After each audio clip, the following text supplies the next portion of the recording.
Sí, nada más, le doy la palabra a Fernando Toledo. Fernando Toledo es socio del Departamento Tributario, como socio de Montero Aramburu, y él se dedica al tema tributario como todos nosotros, y viene a exponer un tema que es muy, no sé cómo decirlo, pues muy ancho. Las novedades que introdujo la Ley 11/2021 de prevención, de medida de prevención y lucha contra el fraude fiscal, afectó a un montón de normas. No sé si comentábamos que eran 19 o, en fin, afectó a un montón de leyes. Yo te voy a pedir, Fernando, que los 20 minutos que nos han dado intente hablar por lo menos de 18, de las 18 más importantes. Gracias.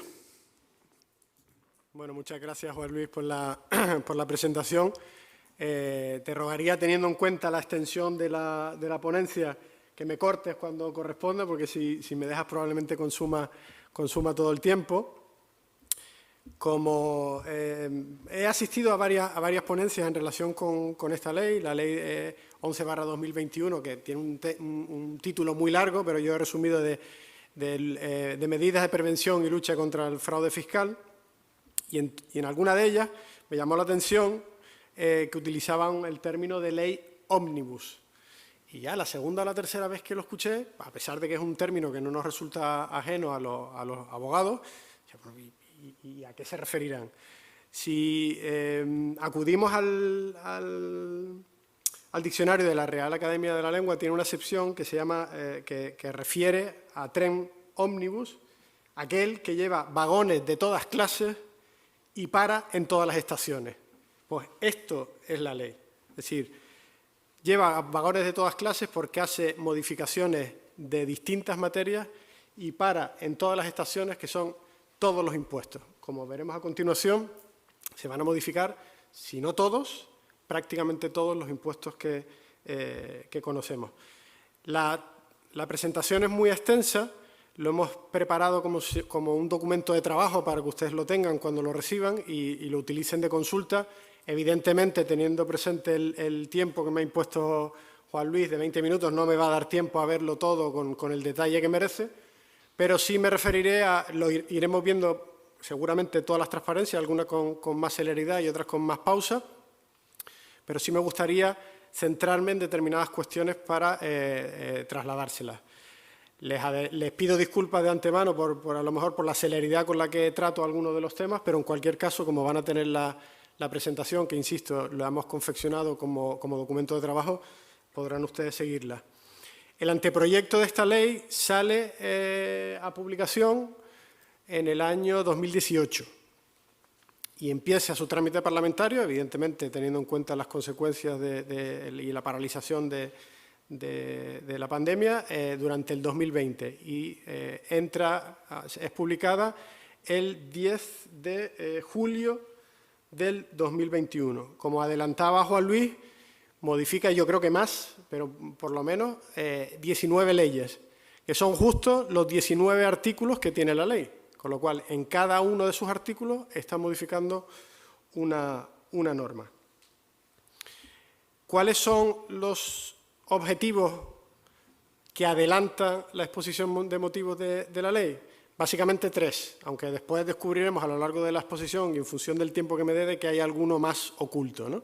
Que es incorporar al ordenamiento jurídico interno parte de normativa de la Unión Europea, que tendría que haber entrado haberse convertido en norma nacional en el 2018, pero como las cosas de Palacio van despacio, pues hemos tenido que esperar en algunos casos hasta la aprobación de esta norma para que se transpusieran a la normativa local. También se incorporan una serie de cambios normativos para incrementar la prevención y la lucha contra el fraude fiscal. Y, por último, se aclaran algunas cuestiones en las que existía una cierta discrepancia jurisprudencial, doctrinal, y al final lo que se pretende es cercenar determinadas posiciones que se estaban defendiendo en los tribunales y con esta norma se han venido a zanjar. Vamos a hacer un recorrido por la ley en el mismo orden que están establecidos los artículos y empezamos el capítulo del impuesto sobre sociedades. La primera cuestión que se modifica es el llamado exit tax, que es el impuesto de salida, que básicamente, y por no entretenerme Mucho más, es un impuesto que se paga cuando el empresario o la empresa, el establecimiento permanente, porque veremos que también opera en el impuesto sobre la renta de no residentes, decide trasladar su domicilio fuera del territorio español. La segunda modificación que se plantea en el impuesto sobre sociedades es en relación a las sociedades de inversión de capital variable, las SICAP, y lo que se hace es restringir de alguna manera o fiscalizar los requisitos que deben cumplir estas entidades para acceder al régimen fiscal que tienen. En tercer lugar, también se establece una serie de nuevos requisitos para las producciones extranjeras de largometrajes cinematográficos. Como ustedes saben, en la Ley del Impuesto a Sociedades, en particular el artículo 36, establece una serie de deducciones fiscales para producciones cinematográficas y, en particular, para las producciones extranjeras. Pues se establecen dos requisitos, que es la obtención de un certificado habilitante, ya sea estatal o autonómico, y la incorporación en los créditos finales, cuando todos nos levantamos del cine y nos vamos, pues en esa lista de créditos finales, los lugares, una mención específica a los lugares en los que se ha desarrollado el rodaje de ese largometraje. También se modifica el régimen de transparencia fiscal internacional en cuanto a la imputación de rentas y el nuevo de tipo de rentas que son susceptibles de inclusión en este régimen. Se amplía la exclusión no solo a las entidades que estén domiciliadas y que tengan actividad en la Unión Europea, sino también al espacio económico europeo, es decir, Noruega, Islandia y Liechtenstein. Y por último, y probablemente de esto estén empezando a tener noticias, tanto en el impuesto sobre sociedades como después veremos en la Ley General Tributaria, se modifican las normas relativas al índice de entidades y la revocación del NIF, porque hay una campaña específica, la delegada en el Congreso que antes se refería Jesús, manifestó que hay un interés especial por la agencia tributaria de controlar esas sociedades pues que no depositan sus cuentas, que no presentan el impuesto de sociedades, con la idea de dificultarles el tráfico. Y para eso la Administración tiene dos mecanismos, que es la baja provisional y la revocación del NIF. Con lo cual, probablemente alguno de ustedes ya haya recibido alguna notificación en ese sentido, pero estén atentos porque será un caballo de batalla en los próximos tiempos. En cuanto al impuesto de la renta de no residentes, un apunte en relación a la responsabilidad solidaria del representante de un establecimiento permanente, que también se modifican, se incorporan pequeñas correcciones técnicas, también se modifica el concepto de representante. Al igual que ocurría en el impuesto sobre sociedades, también se modifica ese impuesto de salida. Hasta ahora estaba establecido exclusivamente para cuando en un establecimiento permanente que opera en España trasladaba de forma un elemento aislado, y ahora lo que se regula, además de ese traslado aislado, es el traslado de la propia actividad, es decir, que ese establecimiento permanente deje de operar en España. Y lo que se pretende es que la renta presunta que se haya podido generar en España, al final, se grave. Y se establecen unos nuevos supuestos de conclusión del periodo impositivo en el caso de establecimiento permanente, no solo por el cese o la desafectación, sino también por el traslado al extranjero de ese establecimiento permanente, el traslado de la casa central, ya no solo del establecimiento permanente, sino que se traslade la casa central o que fallezca el titular en el caso de que sea una persona física. En cuanto al IRPF, 2-3 apuntes. Se modifica también como una corrección técnica la imputación temporal de determinados rendimientos de capital mobiliario derivados de productos denominados unit link, ¿vale? Lo que se hace es adaptar la norma para que no haya una desimposición, cuestión que veremos también en el impuesto del patrimonio porque se hace una modificación en paralelo. Y también, como el mercado financiero va por delante de la norma fiscal, pues lo que se hace es adaptar la normativa, lo veremos después, a lo vemos ya prácticamente, exacto, al tratamiento de los fondos y sociedades de inversión cotizados, los llamados EFT. Me he saltado un punto anterior en relación a, porque se modifica en la ley del impuesto sobre la renta en relación a los pactos sucesorios, porque es una figura del Código Civil que en el régimen común, el que tenemos nosotros, no opera.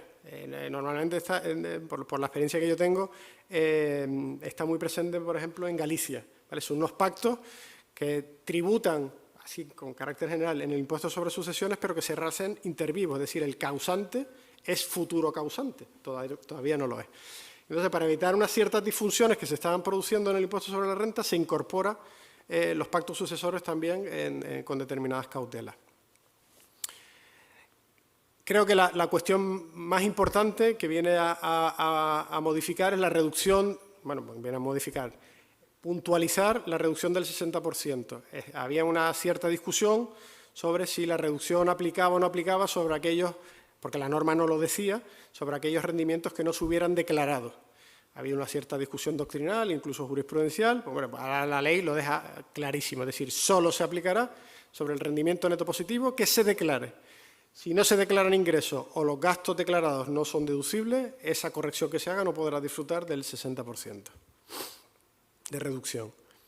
Sobre las criptomonedas, bueno, pues también se ha puesto el foco, y lo veremos más adelante en relación con el modelo 720, la información que los estados quieren tener sobre la mecánica y la operativa, la tenencia y la gestión de las criptomonedas, y se establecen unas nuevas obligaciones de información. Y entramos, aunque también voy a pasar muy rápido porque el tiempo se me echa encima, en una de las grandes novedades de la Ley de Prevención y Lucha contra el Fraude Fiscal, que es la incorporación a determinados impuestos, fundamentalmente el impuesto sobre sucesiones y donaciones y transmisiones patrimoniales, del concepto del valor de referencia. Hasta ahora, la base imponible, tanto sucesiones y donaciones y transmisiones, con las particularidades, se refería al valor real. Y había una discusión también, de hecho el Tribunal Supremo ha venido diciendo que el valor real como tal no existe un valor intrínseco de cada cosa, sino que el valor, al final, si existe un mercado, lo determina el mercado. No es un valor propio que pueda tener pues, el bien o servicio. Y para evitar toda esa discusión, pues se elimina el apellido de valor real, se establece como referencia el valor, y en aquellos elementos en los que pueda existir un mercado más o menos transparente, se identifica ese valor con el valor de mercado. Y en el caso de los inmuebles, lo que se hace es establecer una regla especial, que es el valor de referencia. Probablemente muchos de ustedes ya los conocen, habrán hecho incluso alguna consulta por curiosidad o por cuestiones profesionales en la sede virtual del catastro, y lo que determina es un valor mínimo a declarar en relación con estos impuestos. Aquí podríamos tirarnos probablemente el resto de la ponencia hablando del valor de referencia, cómo se impugna, si se impugna de una manera, las consecuencias que tiene, pero lo único que quería trasladarles es que nos ha cambiado el paradigma en la liquidación de estos impuestos, y la base imponible va a tener que ser el valor de referencia.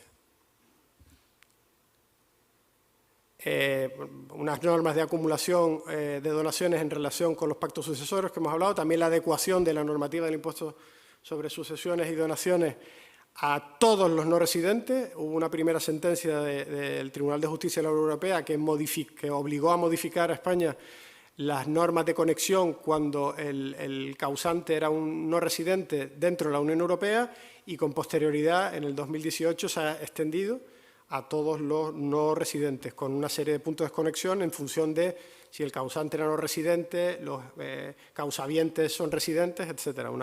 Una casuística que no tampoco, simplemente que sepan que se ha adecuado la norma. En cuanto al impuesto del patrimonio, dos detalles, y voy a acelerar un poquito. Se incorpora actualmente la valoración en el impuesto del patrimonio, tenemos mayor de valor cadastral, valor comprobado, o precio, contraprestación o valor de adquisición. En la medida que ahora el valor comprobado tiene que ser, no, en realidad no va a existir valor comprobado, porque el valor que vamos a tener que declarar es el valor de referencia, lo que se hace es que se incorpora en esa definición el valor determinado por la Administración como ese valor de referencia. En el impuesto del patrimonio, bueno, lo que adelantaba un poco antes en relación con los productos Unit Link, para evitar la desimposición que se estaba produciendo, pues se modifica la forma de valorar ese tipo de productos a los efectos del impuesto de patrimonio, y se establecen también unas nuevas reglas de valoración, tanto para las rentas vitalicias o temporales de seguros de vida. poco más, disculpen que voy un poquito más rápido. El impuesto de transmisiones patrimoniales es la misma modificación que antes comentaba del valor de referencia, pero lógicamente circunscrita al impuesto de transmisiones. En relación al IVA, temas básicamente de responsabilidad tributaria, con el ánimo de que, bueno, al final pague alguien y tengamos a varios responsables, no solo el principal, no solo el agente de aduanas, sino se amplía ese abanico de potenciales responsables. En el IGIC, 3/4 de lo mismo, y nos tipifican por fin, digo por fin porque es una cosa que generaba ciertos problemas, el retraso en la obligación en la llevanza de los libros a través de la plataforma del SI. Se había establecido una serie de normativas, pero no se había tipificado qué ocurría si se incumplía de forma retrasada la obligación. Bueno, pues se incorpora para introducir seguridad jurídica esta infracción y además se determina la sanción que le resultaría aplicable.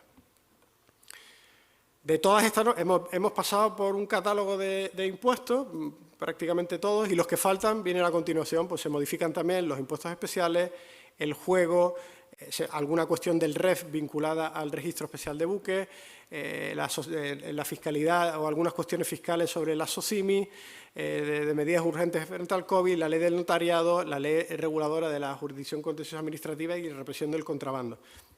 Y además de todo eso, se modifica la Ley General Tributaria.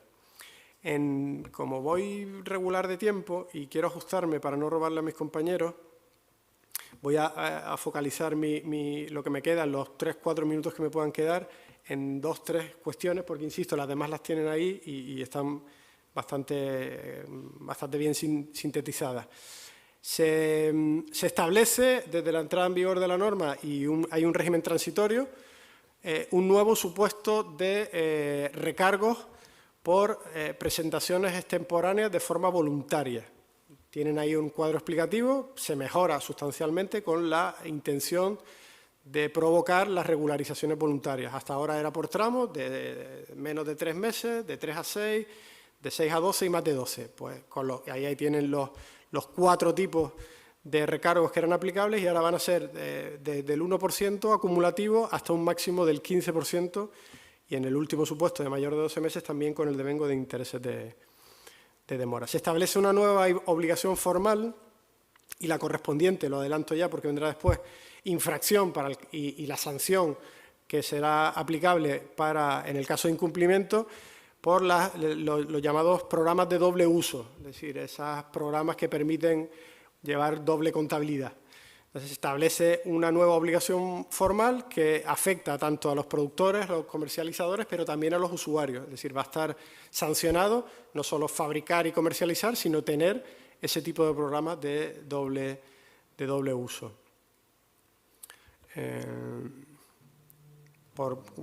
Se modifica también la famosa lista de deudores tributarios. Antes era por 1 millón de euros salías en la foto, ahora se ha bajado a 600.000 y también se ha incluido en ese listado a los responsables solidarios. En cuanto a la entrada domiciliaria, también esto merecería un capítulo aparte, pero bueno, se incorporan una serie de modificaciones en la ley, tanto en la ley de jurisdicción contenciosa administrativa como la ley tributaria, para cerrar determinadas discusiones que se estaban planteando.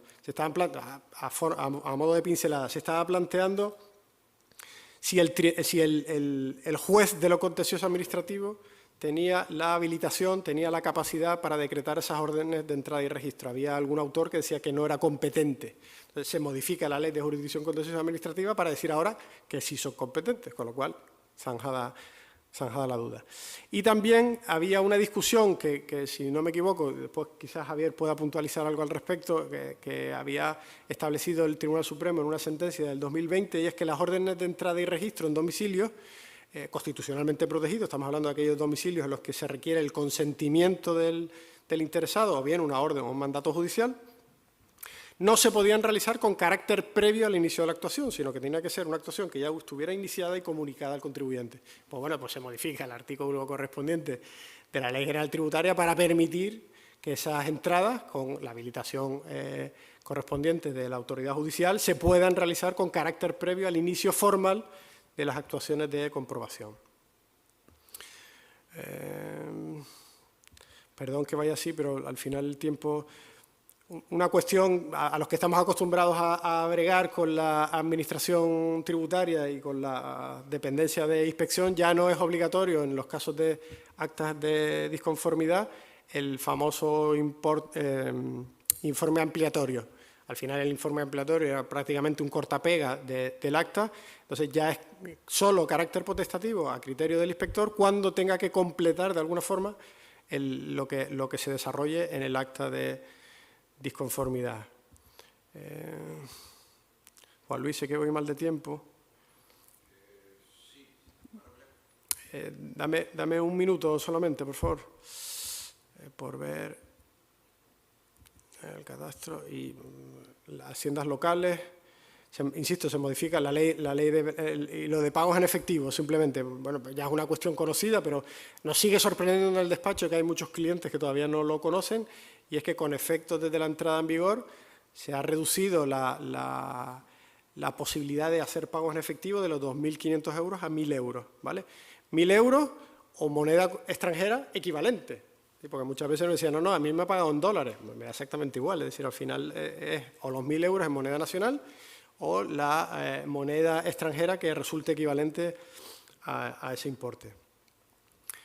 Les ruego me disculpen por la celeridad con la que lo he expuesto todo, me he saltado muchas cosas que me hubiera gustado a lo mejor simplemente enunciarles, pero como, insisto, el documento que tiene es un documento de trabajo que está bien relatado y bien, por lo menos desde mi punto de vista, muy bien esquematizado, les puede servir de guía. Y en cualquier caso, en el coloquio, si hay alguna cuestión, estaré encantado de contestarla. Gracias, Fernando. Yo iba a empezar a decir eso, ¿no? Que en el coloquio podremos desarrollar cualquiera de los puntos que hemos tratado, que ha tratado Fernando, que como ven es una ley absolutamente transversal, afecta a todo, evidentemente a mucha parte tributaria, pero otra parte no tributaria, lo de los pagos, bueno, pues eso no, el límite del pago, pues eso no es especialmente tributario, pero sí afecta. De todas formas, la ley no engaña, la ley se abre de capote diciendo que se llama medidas de prevención y lucha contra el fraude fiscal, por tanto, lo que podemos esperar de una norma que se llama así, es algo así, ¿no? Que esté buscando la lucha contra el fraude, lo cual no es en sí mismo un motivo malo, sino más bien todo lo contrario. Luego ataca donde ataca, va mucho a los no residentes, o a las operaciones que se hagan por fuera, el tema del impuesto de salida, del exit tax, el tema de la transparencia fiscal internacional. Ataca una serie de productos que eso sí es verdad que yo no estoy muy de acuerdo con que sean fraudulentos, como son las SICAPs y las SOCIMIs, ¿no? No sé por qué están catalogadas como instrumentos para ricos cuando eso no soporta el más mínimo debate, ¿no? Porque con 500 euros uno es miembro de una SICAP, o con 20 euros es uno miembro de una SICAP, ¿no? Lo mismo que de Telefónica, no son instrumentos para ricos, pero bueno, también es normal que se analice, que se regule la criptomoneda, eso es obligado que se regule la criptomoneda. Y luego, solamente decir una cosa, bueno, las modificaciones que hacen en cuanto a la figura del responsable y demás, pero solamente una cosa que creo que es muy interesante y hemos pasado obligatoriamente muy rápido, pero ya te anuncio, Fernando, que si no te lo pregunta nadie, te lo preguntaré yo. A mí me gustaría saber algo más del valor de referencia, ¿no? Saber algo más de ese famoso valor de referencia, a qué impuestos va a afectar, si es a todos o no, cómo se calcula, quién lo calcula, cómo se impugna, cómo no se impugna. Entonces, si nadie te lo pregunta, Fernando, y hay un hueco en el debate, yo ya me gustaría que supiera, vamos, que desarrolláramos un poco el concepto del valor de referencia, que creo que nos afecta a todos en muchísimas operaciones. ¿Qué es el valor de referencia? ¿Quién lo calcula? ¿Cómo se calcula? ¿Cómo se impugna? ¿Y a qué impuestos afecta? Empiezo por el final. Afecta primordialmente, fundamentalmente, al impuesto sobre sucesiones y donaciones y al impuesto sobre transmisiones patrimoniales, porque está efectivamente así regulado en la Ley de Prevención y Lucha contra el Fraude Fiscal, modificando los artículos específicos de determinación de la base imponible. ¿Quién lo determina? Pues es un mecanismo relativamente complejo. Una de las cosas que no llegué a comentar en la exposición que les trasladé era que también se modificaba la Ley del Catastro para incorporar el método y la fórmula de cálculo de ese valor de referencia. Al final, por sintetizarlo mucho, es una cuestión que tiene su complejidad. ¿De qué se trata? El catastro ha venido durante muchos años recopilando información de los fedatarios públicos en relación a transmisiones de bienes inmuebles y ha ido confeccionando, fundamentalmente en las grandes ciudades, ellos tienen una serie de mapas establecidos, tanto en fincas urbanas como en fincas rústicas, lo que ellos denominan mapas de valor, ¿vale? Y lo que hacen es acotar determinadas zonas urbanas y en función de esa acotación, pues establecer unos precios medios y sobre eso se determina el valor de referencia. Nosotros hemos hecho alguna consulta para alguna operación inmobiliaria.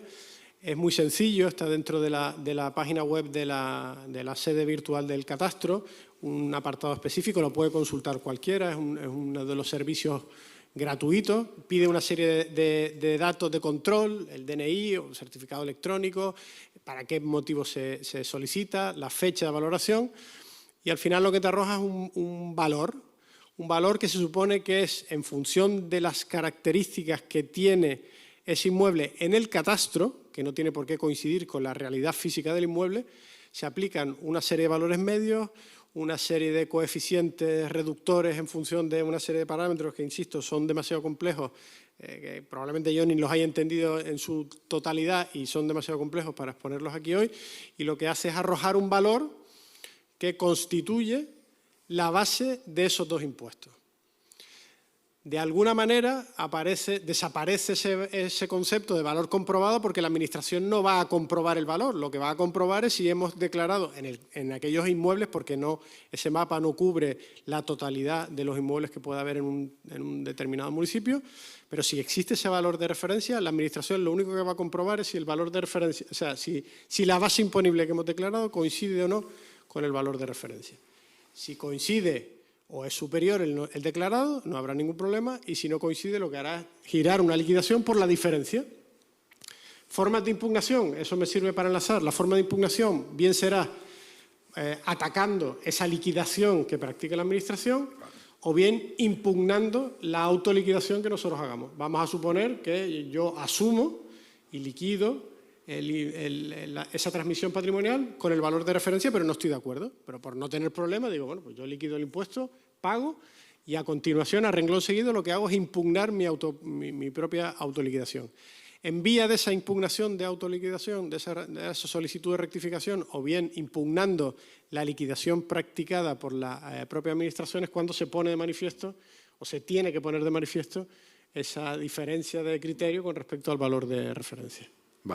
Vale, yo lo que sigo entendiendo que es no sé cómo decir, pero que es extrañísimo, es que un valor afecta al impuesto de sucesiones y no afecta al IRPF, o afecta al impuesto de transmisiones y no afecta al impuesto de sociedades, ¿no? Parece, fíjate, o alivio, no sé, no se consigue. La justificación para utilizar ese valor, que al final se nutre de operaciones de mercado, sí. Podría servir para considerarla. Es huir de los valores objetivos, de esos valores de multiplicadores, de un valor catastral, etcétera, pero al final se convierte en otra suerte de valor objetivo, porque no atiende en ningún caso a la propia naturaleza del inmueble. Calcula un valor promedio de una zona sin atender si es el primero o el cuarto de un edificio sin ascensor, si el primero está rehabilitado y el último no, o si la casa de al lado se está cayendo y la mía no. Y en todo caso la valoración en sí misma no es impugnable. Es impugnable el efecto que resulte de una liquidación o de una autoliquidación. El valor también. Y el valor de referencia también es impugnable. En ese caso hay un procedimiento establecido, se solicita al catastro mayor detalle y valoración sobre ese inmueble y se establece una suerte de impugnación del valor, no solo de la liquidación.